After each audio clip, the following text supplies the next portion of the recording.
یەکێکە لەو 150 ڕاوێژکارانەی هۆڵندا بۆ ئەرکێکی تازە هاتوونەتە هەولێر، ئەویش پاراستنی فڕۆکەخانەی نێودەوڵەتی هەولێرە. ئەو دەڵێت لەگەڵ هێزەکانی ئاسایش پێکەوە ئەرکی پاراستنی فڕۆکەخانەی هەولێرمان پێدراوە. هەماهنگیشمان لەگەڵ تیمەکانی ئاسایش زۆر باشە. سێ هەفتە لەمەوبەر هاتینە هەولێر و بەرپرسیارەتی بنکە سەربازیەکانمان وەرگرتو و لەگەڵ ئاسایش هەمانجیمان هەیە و پێکەوە کار دەکەین. بەگشتی یاریمی کوردستان شوێنێکی تەواو ئارام و ئاسایش و سەقامگیرە. بەڵام ئامادەکاری خۆمان کردو و لەگەڵ پێشمەرگە و ئاسایش و هێز ئەمنیەکانی دیکەش هەمانجی و هاوکاریمان هەیە. 150 ڕاوێژکارەکەی هۆڵندا چەند ڕۆژێکە گەشتنەتە فڕۆکەخانەی نێودەوڵەتی هەولێر و دەستیان بە پاراستنی فڕۆکەخانەی هەولێر کردووە. ئەوان دابەشی چەند تیمێک بوون بە هاوکاری هێزانامنیەکانی هەرێمی کوردستان و نزیکەی 25 سەربازیشیان وەک تیمی هاوکاری ئەرکدارکراون و هاوکاری لۆجستیکی پێشکەشی ئەو هێزانە دەکەن کە ئەرکی بنکە سەربازیەکانیان لە ئەستۆیە. سەرۆکی تیمی ڕاوێژکاری ئەو پەیمانانی نێودەوڵەتی لە هەرێمی کوردستان دەڵێت بە هاوکاری هێزانامنیەکانی هەرێمی کوردستان فڕۆکەخانە دەپارێزین و ژمارەیەک ڕاوێژکاریش ئەرکی پێدانی ڕاوێژ بە هێزەکانی پێشمەرگەیان لە ئەستۆیە.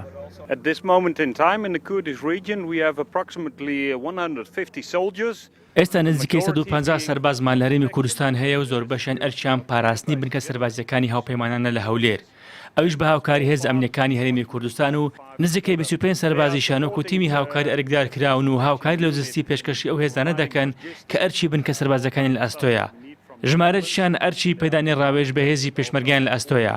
2016 من فەرماندەی سەنتەری هەماهەنگی و ڕاهێنان بووم، بەڵام ئێستا کە ڕاهێنان نەماوە سەرۆکی تیمی ڕاوێژ و هەماهەنگیم لەگەڵ وەزارەتی پێشمەرگە. باڵوێزی هۆڵندا لە عێراق ڕاوێژکارانی هۆڵندا لە فڕۆکەخانەی نێودەوڵەتی هەولێر بەسەر دەکاتەوە و لەگەڵیان گفتوگۆ لەبارەی پاراستنی فڕۆکەخانە و هەماهەنگیان لەگەڵ هێزەکانی پێشمەرگە دەکات. باڵوێزی هۆڵنداش لە عێراق دەڵێت جیا لە ئەرکی سەربازیەکە لە ڕووی گەشەپێدانی ئابووری و بەهێزکردنی ژێرخانی ئابووری کوردستانەوە پلان و هەماهەنگی باشمان لەگەڵ حکوومەتی هەرێمی کوردستان هەیە.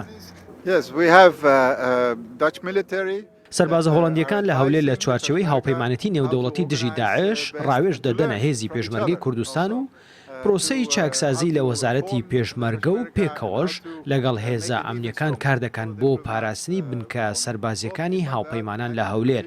لەگەڵ حکوومەتی هەرێمی کوردستانیش هاوکاری و هەماهەنگیمان هەیە بۆ باشترکردنی کەرتی کوشت و کاڵ و ڕەخساندنی دەرفەتی کار و بەهێزکردنی ئابووری کوردستان. هەموو هەوڵە دیبلۆماسیەکانیشمان لە هەرێمی کوردستان و بەخداش خستوەتە گەڕ بۆەوەی لەسەر بودجەی 2021 هەرێمی کوردستان و عێراق پێکەوە بتوانن بە زووی بگەنە ڕێکەوتنێکی باش. لەگەڵ دەستپێکردنی شەڕی داعش هۆڵندا لە چوارچەوەی هاوپەیمانی نێودەوڵەتی دژ بە داعش هاوکاری پێشکەشی هێزی پێشمەرگە کردووە و ئێستاش بەردەوامە لە هاوکاریەکانی لە قۆناغی ئێستا جگە لە ڕاوێژ و پێدان بە هێزەکانی پێشمەرگە هێزەکانیان بە هاوکاری هێزە ئەمنیەکانی هەرێمی کوردستان ئەرکی پاراستنی فڕۆکەخانەی نێودەوڵەتی هەولێریان لە ئەستۆیە دوای سەردانەکەی سەرۆکی حکوومەتی هەرێمی کوردستان بۆ هۆڵندا لە ڕووی پارەپێدانی کەرتی کوشت و کاڵ هاوکاری زیاتری پێشکەشی هەرێمی کوردستانیش دەکات. مشمە ساڵح کوردستان 24 هەولێر.